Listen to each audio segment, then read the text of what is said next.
Bonjour à tous, j'espère que vous allez tous très bien. Aujourd'hui, on continue l'analyse des parties du tournoi du Touquet.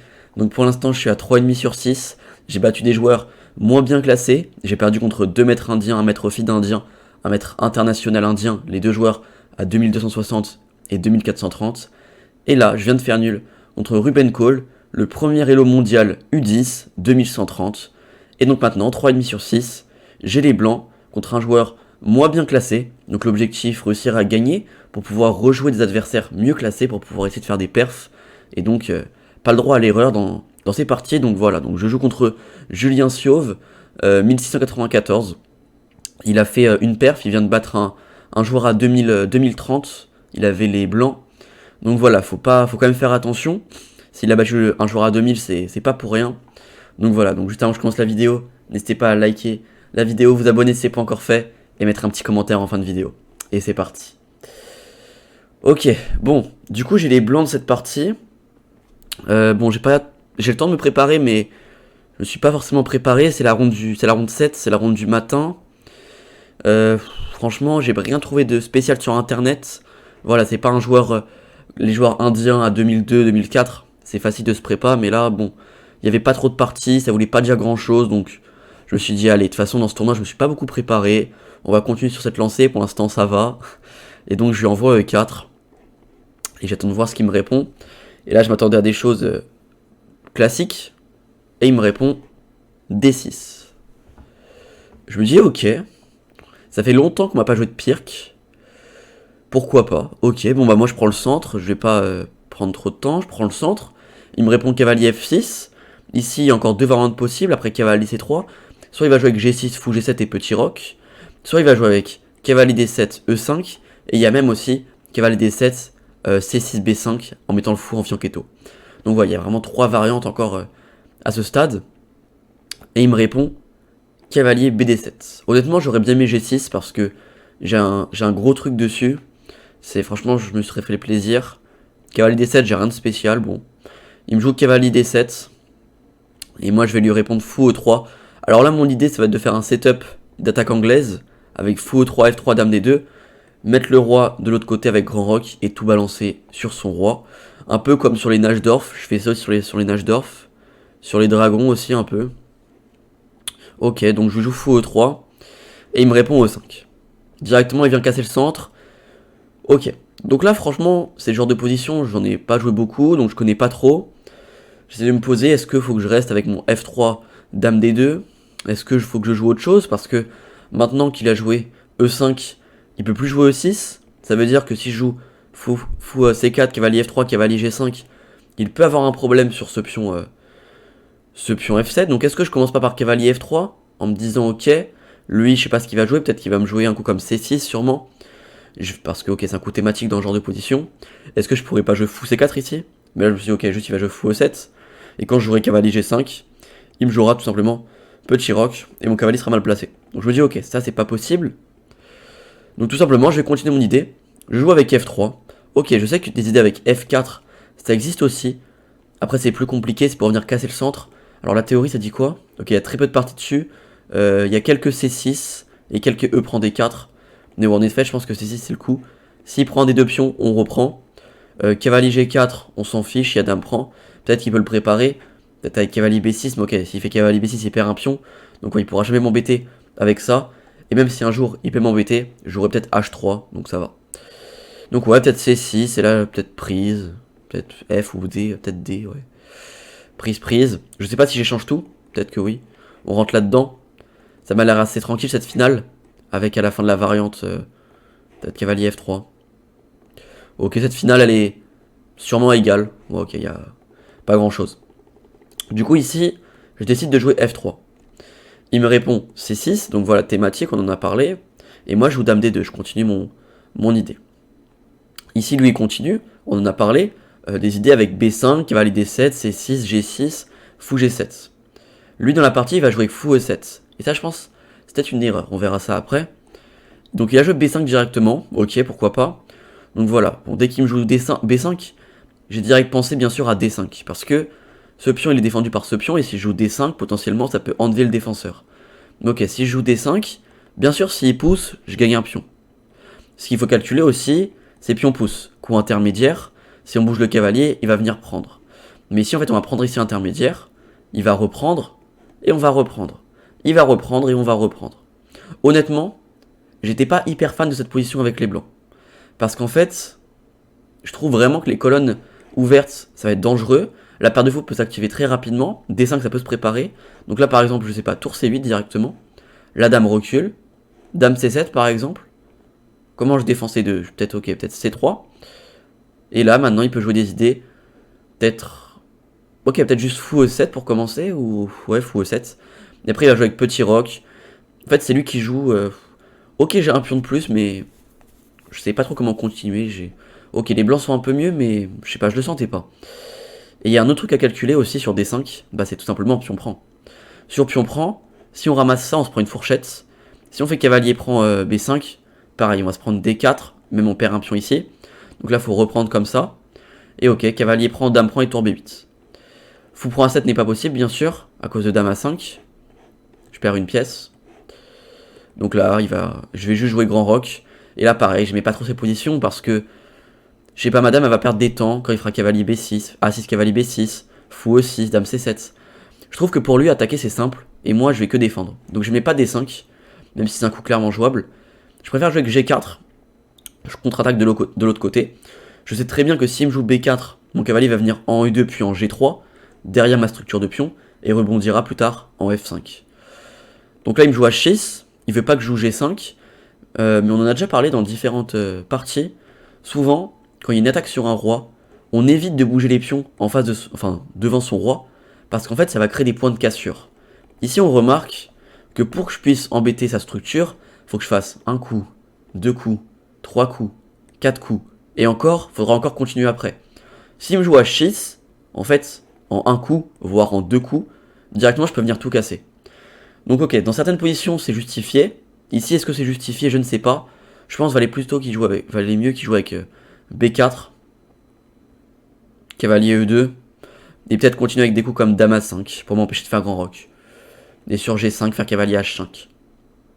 Peut-être ça peut exister. Mais ok, H6 ici, c'est pas non plus dramatique, c'est juste... ça peut m'aider plus tard. Donc moi, je continue avec H4. Je continue d'attaquer. Il me fait donc fou E7. Et je joue grand roc. Donc voilà, donc maintenant qu'il a joué H6, il va plus jouer avec G6 et fou G7. Donc fou E7 est justifié. Donc fou E7 et moi je joue avec grand roc. Très logique. Et là, il me joue pion prend. Honnêtement, je m'attendais pas à pion prend. Je m'attendais plus à cette série de coups. Je m'attendais à B4, cavalier E2, dame A5, roi B1. Et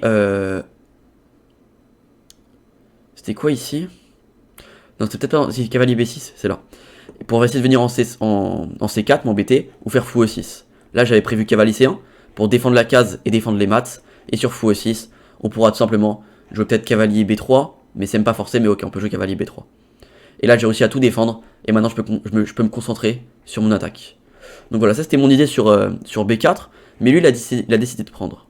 Ok, bon, je vais pas reprendre de la dame, hein, sinon je vais perdre des temps. On va donc faire fou prend, très logique. Il fait donc cavalier E5, un peu le même plan pour venir en C4, sauf qu'en B6, il peut soit venir en A4, soit en C4 et défendre à pousser en D5. En E5, il n'est pas forcément idéalement placé. Je fais donc roi B1, un coup prophylactique. Tout simplement, ok, prophylactique, c'est un coup qui ne sert pas forcément tout de suite, mais plus tard qui va servir. On sait très bien que mon adversaire va jouer avec dame A5, fou E6, B4. En fait, il faut que mon roi soit en B1 pour défendre et que mon cavalier puisse se recycler en C1. Ça permet aussi à libérer une case, soit pour mon cavalier, soit pour ma dame. Sur cavalier C4, peut-être que je vais venir en C1. Voilà, ça peut être des idées. Donc, roi B1, coup prophylactique. Il joue donc fou E6, c'est un coup que j'avais anticipé. Et là, je fais peut-être ma première erreur de la partie. Je me suis un peu trompé de plan, je pense. J'ai fait fou H3. J'ai fait fou H3. Je pense que c'est clairement une erreur. Fallait peut-être plutôt jouer avec B3. Ça paraît un peu bizarre parce que j'ai plus mon fou de case noire pour défendre les cases sur mon roi. Et jouer B3, ça crée des faiblesses. Et donc, il fallait prévoir que sur dame A5, peut-être que tout simplement, en fait, on peut juste faire...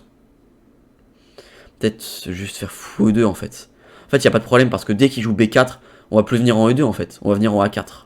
Avec le pion qui défend correctement. C'est vrai que ça me paraissait un peu choquant de laisser des cases comme ça. Mais en fait, c'est vrai que le fou va pouvoir se recycler en B2. Et ce cavalier là est pas du tout attaquable.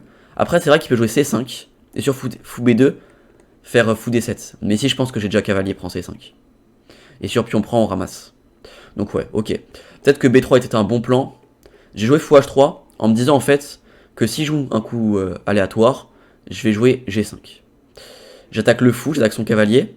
S'il prend, mince, s'il pousse, ok, c'est raide. S'il prend, on va venir faire prise, prise. Ah, ok, peut-être fou prend E5 d'abord, prise, prise, et dame prend G5. Ça, je suis hyper bien. Donc je me suis dit, ok, prise, c'est pas possible.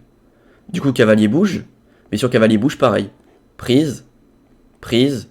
Ok, on n'est pas obligé de prendre direct. Ouais, si on va prendre direct. Prise, prise et dame G2. Et là, je menaçais prise et dame G6. Voilà, ou dame G4 avec ça. Je suis vraiment hyper bien, pareil. Donc ça, c'était mon plan. C'est ce que j'avais prévu en faisant fou H3.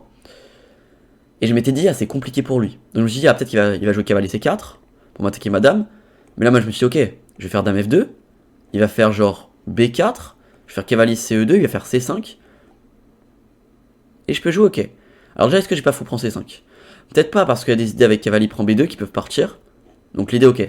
Si je reprends, faire dame A5, attaquer le fou et le mat. Enfin, le mat, quasiment. Donc peut-être que je peux pas prendre ce pion, ok. Mais je peux juste, au pire, jouer G5. Coup intermédiaire. Il va prendre. Alors est-ce que je dois reprendre ça? Ouais, je sais pas. Ouais, je vais reprendre direct. Comme ça, le cavalier prend. Voilà, et après, c'est une partie. Donc ça, c'est ce que j'avais prévu sur cavalier C4. Mais lui, il a joué G5. Et ça m'a choqué, G5. Ça m'a vraiment choqué. Je m'y attendais vraiment pas à G5. Waouh. Ok, à première vue, je me suis dit, c'est un très mauvais coup G5. C'est pas possible que ça fonctionne. Directement, j'ai commencé par calculer la prise. Prise, prise, dame prend. Okay, mais là, je me suis dit, ok, cavalier prend E4, découverte, je recule, cavalier prend, dame prend. Et là, je me suis dit, est-ce que j'aime bien cette pose? Je sais pas. Sur ça, il y a F4, mais grand roc. Si je prends, il y a prise. Il joue avec le clouage ici. Je savais pas qui était vraiment mieux. Peut-être moi, mais c'était compliqué. C'était vraiment compliqué. Et j'ai décidé de jouer plus tranquille. J'ai pris une fois. Et en fait, surprise, j'avais décidé de pas prendre. J'avais prévu de faire B3 pour contrôler la case, puis de menacer de prendre. Mais ici, en fait, il a pas repris le pion. Il a joué cavalier C4 intermédiaire. Et je me suis dit, ah, mais du coup, j'ai plus B3. Du coup, je me suis dit, ok, je veux défendre ce pion. Je vais donc jouer dame C1. Dame C1, c'est une grosse erreur, en fait. Ici, il fallait vraiment jouer tranquille. Dame E2. Et quand il va reprendre, on va pouvoir jouer F4. F4 parce que, ok, pas le choix, il va devoir prendre. Ok, s'il a le choix, parce que, ok, s'il prend, il est raide. Il y a G5. Il perd du matériel. Mais s'il prend pas, pareil, il est pas bien. S'il prend ce pion, on reprend. On donne même la qualité comme ça, on s'en fiche. Et après, fou F3, on l'oblige à repartir, je sais pas où, et E5. Ici, on va vraiment jouer sur le contre-jeu, genre prise, prise, menace fou prend C6, j'ai même peut-être fou prend C6 intermédiaire. Ouais, fou prend C6. Bref, c'est horrible. C'est horrible pour lui. Du coup, ok, F4 c'était vraiment un très fort coup. C'était vraiment une très bonne idée, dame E2 et F4. Mais ok, je l'ai pas vu. Et j'ai joué dame C1. Il a donc repris. Et là, je me suis rendu compte qu'en fait, je pouvais plus prendre maintenant que le cavalier est en C4. Parce qu'en fait, maintenant, il y a C5. Et ça, c'est une grosse différence. Pareil, je peux toujours pas prendre parce qu'il y a cavalier prend E4. Découverte. Je me dis, ok, comment je joue du coup? Si je bouge mon fou n'importe où, pareil, cavalier prend E4. Boum. Ok. Si je fais dame G7, boum, tour G8. Toujours la même histoire. Ok, bon, bah, dame prend G5, c'est mort. Donc ma dame, en fait, elle est en C1, mais elle sert à rien. Parce que si j'aurais vu avant que... si j'avais vu avant que je pouvais pas prendre ce pion, je l'aurais clairement mis en E2 ou en F2. Là, en C1, elle est horrible. Elle a plus de cases, c'est pas beau. Et là, je décide de jouer A3. Pour enlever dame A5, B4. Mais je pense vraiment que B3, c'était peut-être mieux. En fait, j'oblige le cavalier à repartir. Peut-être qu'il peut jouer B4 intermédiaire. Et sur cavalier A4, cavalier A3. J'avais un peu peur de ça, mais en fait, juste 3-1. Et je vais mettre mon fou en... Sur C5, je vais mettre mon fou en B2. Après, j'avais peur un peu des fous D7 pour jouer sur le cavalier. Mais ok, juste je vais pouvoir faire fou pour A3. Prise, et je reviens. Ok, ouais. Donc B3, j'y ai pensé, mais j'ai pas assez bien calculé. J'ai joué A3, du coup, bon, c'est pas une erreur non plus. Il a donc fait dame C7. Peut-être que dame A5 était mieux. Je m'attendais à dame A5 perso. C'était plus offensif. Sur dame prend G5, il fait toujours cavalier prend E4. J'avais prévu dame G7, attaquer la tour. Et là, il a cavalier ED2. Tour prend forcé, peut-être roi C1. Bon, ok, tour prend, et roi C1. Et là, il va jouer grand roc, et je vais jouer au roi prend. Ça peut être une suite de parties. Ici, on remarque au niveau matériel, j'ai 2 pièces pour la tour, mais j'ai un roi très mal placé. Il a la paire de fous active, il va pouvoir tout me péter au centre, donc c'est très dangereux. Là, madame n'est pas enfermée, bien sûr, parce que je peux ramasser la tour. Mais ok, c'est très très dangereux. Ça allait être très chaud si je fais dame prend G5. Je savais pas encore si j'allais faire dame prend G5, ou plutôt un coup plus tranquille sur dame A5. Peut-être que je pouvais jouer aussi des F4, toujours dans les mêmes idées, ou peut-être juste cavalier GE2, je sais pas. Mais ici, il a joué dame C7, j'ai donc joué cavalier GE2. Pareil, ici j'avais dame prend qui remarchait, je m'en suis pas rendu compte, parce que sur cavalier prend, en fait, je reviens en F4, même en C1 peut-être, ouais, je sais pas, peut-être en F4, ouais. Et là, sur cavalier prend, je fais fou prend. La tour bouge, et cavalier E2. Et là, on remarque que j'ai matériel égal, j'ai simplifié la position, j'ai la paire de fous qui va s'activer, un cavalier très bien placé, donc ici c'est léger avantage blanc. Donc j'ai raté cette idée-là, et j'ai joué cavalier GE2 à la place, pour préparer soit F4, soit cavalier là, cavalier là. Et là, il me joue C5. Il veut chasser mon fou, ok, bon, pas le choix, je recule en E3. Et là, je m'attendais à B4, je me suis dit, ok, B4, prise, cavalier D5, la partie ça va être ça. Prise. Et là, il va activer ses pièces, il va peut-être faire tour B8 et B3, ou A5, A4, A3, je sais pas, quelque chose comme ça. Et là, en fait, il me joue pas B4, il me joue cavalier prend E3. Alors c'est vrai que stratégiquement, on peut se dire, c'est le bon fou, il a la paire de fous, je vais lui enlever la paire de fous et son bon fou. Mais ici, son cavalier, c'est la pièce de la partie. T'enlèves ce cavalier, j'ai aucun problème. Tu mets ce cavalier, j'ai beaucoup de problèmes. Donc mon fou, c'est bien beau que ce soit le bon fou. Mais ce cavalier, en fait, il doit clairement rester là. Ici, il fallait que je joue avec B4, peut-être dame B7 d'abord pour préparer B4, B3, avec dame A6 pour coulisser. Mais cavalier prend, en fait, ça m'aide vachement, parce qu'en plus, ça me permet de ressortir la dame qui était coincée en C1, et maintenant, je vais pouvoir préparer F4, E5, cavalier D5. Maintenant, tout va bien. Ici, il me joue A6 pour défendre son pion en B5, et je joue donc cavalier D5. J'attaque un peu tout, donc pas trop de choix, il fait fou prend. Je fais E prend. Et là, il décide de jouer cavalier D7. Pour rebondir en E5, il cherche la forte case pour son cavalier. Il a raison. Je fais donc fou G2, parce qu'en fait, je me rends compte que sa tour est attaquée. Et s'il fait grand roc, il perd le fou. S'il fait roi D8, il perd la tour. Roi F8, il perd la tour. Fou F6 pour défendre la tour, il peut pas parce qu'il est cloué. Et s'il échange, il y aura la même histoire. Je me laisserai toujours tour H8, il peut toujours pas roquer parce qu'il y a dame prend. Donc là, c'est énorme avantage. Donc seul coup, c'est de laisser la colonne, tour F8. Donc là, j'ai réussi à prendre la colonne. Donc maintenant, boum, F4. Je l'empêche de jouer cavalier E5, donc je l'oblige à prendre parce qu'il veut venir en E5. Et après prise, cavalier E5, on se rend compte que je vais pouvoir rentrer peut-être ma tour, jouer fou H3, jouer sur la diagonale. Ce cavalier, je peux l'enlever quand je veux, je peux jouer cavalier D3 quand je veux. Mais ici, j'ai joué fou H3. Mais je pense qu'en fait, j'aurais dû d'abord jouer tour H7 avant fou H3. Parce qu'après, ma tour, elle est un peu bloquée. Sur grand roc, cavalier D3. Prise, non, peut-être tour prend. Tour DE8 et dame F4. Je vais pouvoir jouer fou F5, fou E4, fou F5, tour F3, jouer sur ce pion F7. Ici, c'est avantage blanc. Donc voilà, peut-être tour H7, c'est un peu plus actif. J'ai joué fou H3 pour défendre mon pion directement. Il a donc joué grand roc. J'ai donc joué cavalier D3 pour échanger le cavalier qui m'embête. Et là, il joue cavalier C4. Ok, il replace un cavalier sur cette case. Et là, je joue dame E4. Peut-être dame F4, c'était un tout petit peu mieux. Dame E4, c'est vrai que je me mets un peu sur le clouage, mais ça permet aussi d'attaquer ce fou. Là, par exemple, tour G8 pour attaquer, pour menacer fou G5. Je joue donc G5 moi-même, avec la découverte. Roi bouge, et tour H G1. Ça peut être une suite. Tour DF8. Peut-être cavalier F2 pour rebondir en G4 et en H6. Peut-être en E4. Oui, en E4 et en F6 aussi. Ouais, ça peut être des suites de parties comme ça. Mais ici, j'ai joué dame E4. Il a donc joué tour DE8. Ici, j'ai joué tour HF1 pour attaquer le pion. Et ici, il a peut-être raté fou D8, ce qui était assez intéressant.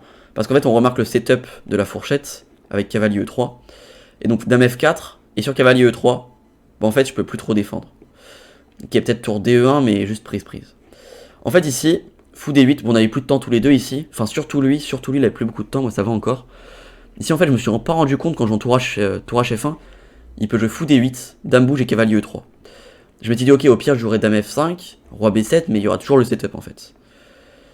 Et là ouais, là ça allait. Je peux même pas jouer de tour DE1 parce qu'il y a cavalier D2 fourchette ici. Donc là en fait il a raté qu'il pouvait gagner une qualité. Donc là j'ai eu très très chaud, je m'en suis rendu compte quand j'ai joué le coup. Mais il me joue roi B8. Heureusement, il veut s'enlever du clouage. J'ai soufflé, j'ai vraiment soufflé. Donc je fais tour Fe1, je m'enlève directement de ce clouage. Et je me dis s'il bouge le fou, je vais venir sacrifier la dame sur les deux tours. Il joue donc dame D8 pour défendre sa tour, préparer fou G5. Donc je bouge ma dame en F4, il fait fou G5. Et donc là fou G5, je fais tour prend. Parce qu'en fait ici il me laisse un pion. Parce que s'il fait dame prend, il perd le fou. S'il fait tour prend, il perd ce pion. Donc fou G5 je pense que c'est une erreur. Fallait peut-être jouer... Ok tour H8, ouais non. Peut-être ok, c'est peut-être tour H8. Il attaque ce fou. Je vais peut-être cavalier prend C5 intermédiaire. Non ça marche pas. Non ça marche pas. Un peu trop chaud. Ok juste je fais fou G2. Et après c'est une partie. Mais c'est vrai que fou G5 il me laisse un pion. Alors c'est vrai qu'il a un peu d'activité mais c'est peut-être pas assez. Ici il me fait cavalier E3. Il me force tour E1. Et il fait tour F8. Et là il me suit. Il fait que attaquer ma dame. Il voulait prendre la nulle. D'ailleurs il me propose nulle après tour G8. Il me propose nulle ici avec un pion de moins. Oh, alors ok, il a du jeu mais j'allais pas accepter. Il a beaucoup moins de temps à la pendule. J'ai un pion de plus. J'ai 400 et l'autre plus. Je peux pas accepter. Même avec une pièce de moins j'aurais pas accepté. Donc là, tour J8, je reviens en E4. J'échappe à l'attaque sur ma dame. Je viens en F3. Tour F8 et c'est bon. Dame G3. Donc voilà, pour éviter la perpète, je donne le pion D5. Mais je me suis rendu compte que s'il prend le pion D5, il est raide. Et je l'ai un peu attiré parce que, en fait, j'étais un peu en mode... J'étais comme ça un peu. Et j'étais en mode... un peu en train de souffler quand j'étais ici. Quand il me fait que attaquer ma dame, j'étais un peu en train de souffler en mode... je vais pas pouvoir éviter la nulle. C'est pas possible. Et là, je calcule pendant 2 minutes. Et je fais... dame G3. En mode, c'est pas grave, je donne un pion volontairement, mais il faut que je joue pour gagner. Comme ça, il se doute de rien. Il se dit, c'est bon, il donne le pion volontairement pour essayer de pas prendre la nulle. Et il se doute pas qu'en fait, sur cavalier prend D5, il perd directement la partie quasiment. En fait, ici, il fallait jouer tour E8, tranquillement. Et j'aurais sûrement continué avec... franchement, je sais pas, j'avais pas d'idée claire. Peut-être tour E2, mais... Tour E2, il va faire un coup d'attente. Peut-être dame F3. Tour F8, il va revenir. Dame E4, il va prendre la perpète. Donc je reviens. Il revient. C'est compliqué à continuer ici. Je sais pas trop comment faire. Tour F2, peut-être. Non, il y a fou H4, ok, j'ai tour F7. Ouais, franchement, c'est compliqué à continuer. Parce que le fou, il bloque un peu mon pion passé. Ouais, ça allait pas être facile. Mais donc, il fait l'erreur. Cavalier prend D5. Et là, directement, tempo, tour E6. J'attaque ce pion D6. Il peut pas le défendre. S'il fait tour F6, j'ai cavalier prend C5 avec le clouage. Il perd le pion, puis quasiment la partie. Tour F6, pas possible. S'il fait fou E7, pareil. Cavalier prend C5, tempo. Qu'est-ce qu'il peut faire d'autre? Il peut jouer roi C7, mais pareil. Cavalier prend. Dame C7, il perd le pion. Et donc là, le coup qui paraît naturel, c'est cavalier F4. Parce qu'il bloque l'attaque sur le pion D6. Et en fait, si je prends, c'est d'ailleurs la partie, bah en fait, il va faire fou prend. Et là, il se dit, c'est bon. Fou de couleur opposée, matériel égal, tout va bien. Sauf qu'ici, il fallait pas s'arrêter ici dans le calcul. Et ça, je pense, c'est une des grosses différences entre un joueur peut-être à 2000 et un joueur à environ 1700. C'est peut-être la profondeur de calcul, mais je pense que ça, c'est à tout niveau de toute façon. Entre un 2000, un 2003, un 2003, un 2006. À tout niveau, le calcul, c'est hyper important.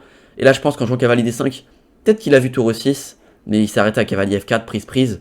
Et il s'est dit, c'est bon, fou de couleur opposée, ça va être nul. Mais là, il fallait pas s'arrêter ici, il fallait se rendre compte qu'en fait, après dame F3 et fou G2, tu vas te prendre des maths. Et là, quand c'est fou de couleur opposée, celui qui a le fou le plus actif, il gagne. Actuellement, c'est moi qui ai le plus actif, donc je sais que je vais gagner. Il joue donc fou E5, pour jouer sur le clouage, je joue dame D5, et prochain coup, je vais lui mettre fou G2. Donc là, il essaye de parer les maths qui vont arriver. Il fait donc dame C7, je fais fou G2, menace mat en A8, et il fait roi A7. Comme ça, il contrôle les deux cases de maths. Mais ici, moi, je continue, je fais G5. Là, il peut se dire, ok, c'est pour pousser mon pion passé, mais pas du tout. G5, ok. C'est un petit coup d'attente. Alors c'est vrai que j'aurais pu directement... Est-ce que je peux le faire directement? Non, ok, dans G5 c'est vraiment un coup important à jouer. Il va faire tour B8 et maintenant je joue tour H6. Parce qu'en fait maintenant la tour elle est défendue. Si je faisais directement tour H6, il y avait dame G7 peut-être. Attaque la tour et attaque le pion B2. Alors que si je fais G5, coup d'attente, il a rien à faire. Et maintenant tour H6. C'est quoi mon plan? C'est de faire fou E4 et tour H7. La tour est défendue, la tour est défendue. Le roi ne peut pas bouger. Ici je joue dame G7 pour jouer sur le pion B2. Et je fais tout simplement fou E4. Et ici, il abandonne. Alors pourquoi il abandonne?